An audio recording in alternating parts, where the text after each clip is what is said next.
নমস্কার বন্ধুরা, শ্রাবণীর পাকঘরে সবাইকে স্বাগত জানাই। আশা করি তোমরা সবাই খুব ভালো আছো। আমিও ভালো আছি। আজকে একটা মাছের রেসিপি নিয়ে চলে এলাম। তবে এর মধ্যে একটা সিক্রেট জিনিস আমি অ্যাড করব। সেটা রান্না করতে করতেই আমি দেখাবো। তাহলে চলো। কিছু সবজি এখানে নিয়েছি। না, বেশি কিছু সবজি নয়। এখানে আছে আমার পেঁয়াজকলি, টমেটো, ধনেপাতা আর পেঁয়াজ। এই কটা হলেই আমার হয়ে যাবে। আর খুব ভালো করে ধুয়ে নিয়ে পেঁয়াজকলিগুলো তারপরে কিন্তু কেটে নেবো আমি। তারপরে আমি যে ছোটো ছোটো করে সবজিগুলো সব কেটে নিয়েছি। আর এখানে নিয়েছি অল্প একটু গোবিন্দভোগ চাল। এই চালটা আমি জলে ভিজিয়ে দেব। চালটা আমি কি করব সেটা আমি পরে দেখাচ্ছি। এক এক করে শুরু করে ফেলি কি কি করতে হবে আমাকে। এই ছোট্ট বাটির মধ্যে অল্প করে গোবিন্দভোগ চাল নিয়েছিলাম আর সেটা ভেজানোও ছিল। জল ঝরানোর পরে আমি এই চালটা মিক্সিতে দিয়ে সুন্দর করে একটা পেস্ট বানিয়ে নেব। পেস্ট বানানো হয়ে গেছে। আর এখানে আমি যে মাছের পিসগুলো নিয়েছি পুরোটাই কাতলা মাছের, মানে এগুলো চাকাই বলতে পারো, আমরা এগুলোকে চাকা বলি, কাতলা মাছের চাকা। আর তোমরা তোমাদের পছন্দ মতো সাইজ নিতে পারো। আমি এই মাছটা নিয়েছি, এতে নুন আর হলুদ খুব ভালো করে মাখিয়ে নেব। নুন আর হলুদ মাখিয়ে দিয়ে ভালো করে 5 মিনিটের জন্য রেখে দেব। তাহলে কিন্তু মাছগুলো খুব ভালো টেস্ট হবে। এবারে আমি চলে যাব মাছ ভেজে নেওয়ার জন্য। 5 মিনিট পর ফিরে আসলাম। কড়ার তেল ভালোই গরম হয়ে গেছে। এক এক করে মাছ ছেড়ে দেব। মাছের চাকাগুলো একটু বড় সাইজের বলে বেশি মাছ এখানে আমি প্রথমে দিলাম না। প্রথমে আমি দুটো করে মাছ ভেজে নিচ্ছি। আর 2 মিনিট খুব ভালো করে ভাজা হলে তারপরে উল্টাতে হবে, না হলে এই মাছ তো খুব নরম, ভেঙে যেতে পারে। সেই জন্য আমি এপিট ওপিট করে লাল লাল করে মাছ ভেজে নিয়েছি। দেখতেই পাচ্ছ। তোমরা যদি চাও আরও কড়া করে মাছ ভাজলে ভালো হয়, তাহলে ভাজতে পারো।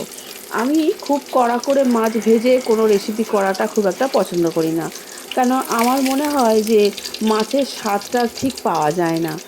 সেটা অবশ্য সবাইয়েরই মতো হয়, কারণ টেস্টটা সবাইয়ের তো সমান হয় না, ভালো লাগাটাও সবার সমান হয় না। আবারও বাকি মাছগুলো কড়ার মধ্যে দিয়ে দিচ্ছি। একইভাবে সমস্ত মাছগুলো আমি ভেজে নেব। এই মাছগুলো ভাজা হয়ে যাচ্ছে, সেই জন্য পাশাপাশি সব মাছগুলো এক এক করে একটা প্লেটের মধ্যে তুলে নিলাম।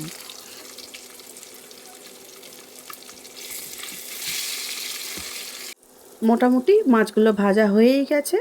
এবারে চলো, যে সিক্রেট জিনিসটা দিয়ে আমি মাছের ঝালটা আজকে করব সেটা হচ্ছে গোবিন্দভোগ চাল বাটা। তোমাদের ভালো লাগবে কি আমি জানি না, তবে আমার তো খুব ভালো লাগে। গন্ধটা এত সুন্দর হয়ে যায় মাছের ঝোলের মধ্যে, মানে কি বলবো, সবাই পছন্দ করে আমাদের বাড়িতে। এখন কড়ার মধ্যে যে অবশিষ্ট তেলটা ছিল মাছ ভাজার, সেই তেলের মধ্যে পেঁয়াজ কুচিগুলো দিয়ে দিচ্ছি। পেঁয়াজগুলো প্রথমেই কিন্তু সুন্দর করে ভেজে নেব। না, একদম শক্ত করে লাল লাল করে ভাজার দরকার নেই।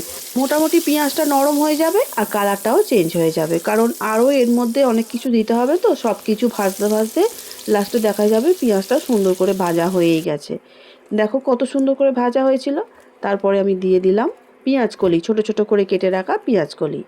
পেঁয়াজকলিগুলোও পেঁয়াজের সঙ্গে মিশিয়ে নিয়ে আবারও খুব ভালো করে ভাজতে হবে, কারণ পেঁয়াজকলির একটা আলাদা গন্ধ আছে, ভালো করে না ভাজলে ভালো লাগে না।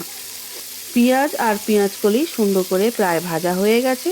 এর মধ্যে আমি দিয়ে দেব যে কেটে রাখা টমেটো আছে, সেই টমেটো কুচি দিয়ে দিতে হবে, কারণ টমেটো খুব ভালো করে ভাজতে হবে।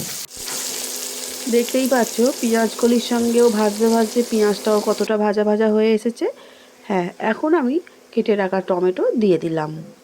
টমেটো, পেঁয়াজকলি আর পেঁয়াজ সব কিছু একসঙ্গে খুব ভালো করে আগে কষে নিতে হবে। একবার আমার মতো করে এই কাতলা মাছের রেসিপিটা বানিয়ে দেখো বন্ধুরা, অবশ্যই বাড়ির লোক খেয়ে খুশি হবে, আর তুমি যে রান্না করেছো তোমার খুব ভালোও লাগবে।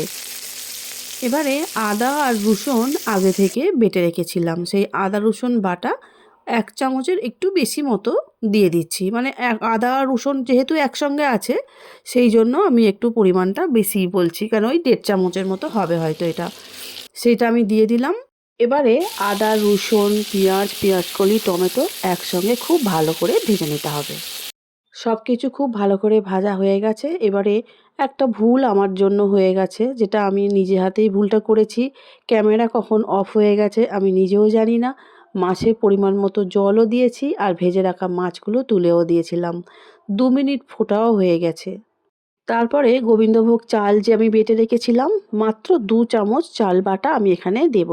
তোমরা চাইলে কিন্তু এটা অল্প করে জল দিয়ে গুলেও দিতে পারো। চাল বাটাটা দেওয়ার সঙ্গে সঙ্গে যেহেতু আমি জলে গুলিয়ে নিই, সেই জন্য তাড়াতাড়ি করে একটু মিশিয়ে নিতে হবে ঝোলের সঙ্গে। তাহলে দেখবে এই চালটা একটু ফুলেও যাবে, যেমন ভাত বেড়ে যায় আর কি, সেইভাবে একটু ফুলেও যাবে আর গ্রেভিটা খুব ভালো হবে। দিয়ে দিলাম অল্প একটু চিনি। সবথেকে বড় কথা, যেহেতু গোবিন্দভোগ চালের একটা দারুণ সেন্ট আছে না, মাছের ঝালের মধ্যেও কিন্তু দারুণ একটা সেন্ট চলে আসবে। ২ মিনিট আরও ফুটিয়ে নিয়েছি। সবশেষে আমি দিয়ে দিলাম ধনেপাতা কুচি। এটা না দিলেই আবার রান্নাটা যেন ঠিক ভালো লাগে না। আর অল্প হাফ চামচেরও একটু কম গুঁড়ো গরম মশলা দিলাম। দেব ১ চামচের মতো ঘি। সব কিছু দেওয়া হয়ে গেছে। এবারে গ্যাসটা ১ মিনিটের জন্য একটু আমি ফুটিয়ে নেব। তারপরে গ্যাসটাকে অফ করে দেব। রেডি হয়ে গেছে আমাদের কাতলা মাছের রেসিপি। দেখো দেখতেও যেমন সুন্দর হয়েছে, খেতেও কিন্তু খুব ভালো হয়েছে। গরম ভাত দিয়ে না আর অন্য কিচ্ছু আমাদের প্রয়োজন পড়েনি। আশা করি তোমাদের খুবই ভালো লাগবে। আজকের রেসিপিটা কেমন হয়েছে অবশ্যই কিন্তু কমেন্টে জানিও। এখন একটা সার্ভিং প্লেটের মধ্যে তুলে নিচ্ছি। আমার রেসিপিগুলো ভালো লেগে থাকলে লাইক, শেয়ার, সাবস্ক্রাইব করে শ্রাবণীর পাকঘর চ্যানেলটির পাশে থেকে যাওয়ার অনুরোধ রইল। পাশে থাকা বেলটা অবশ্যই প্রেস করে দিও। আর ফেসবুক পেজ থেকে দেখছো বন্ধুরা, প্লিজ পেজটিকে ফলো করে দিও। আজকে তাহলে আসছি, দেখা হবে অন্য দিন নতুন রেসিপি নিয়ে। সবাই খুব ভালো থাকবে, সুস্থ থাকবে। এতক্ষণ আমার ভিডিওটা ধৈর্য ধরে দেখার জন্য অসংখ্য অসংখ্য ধন্যবাদ আমার সব বন্ধুদের।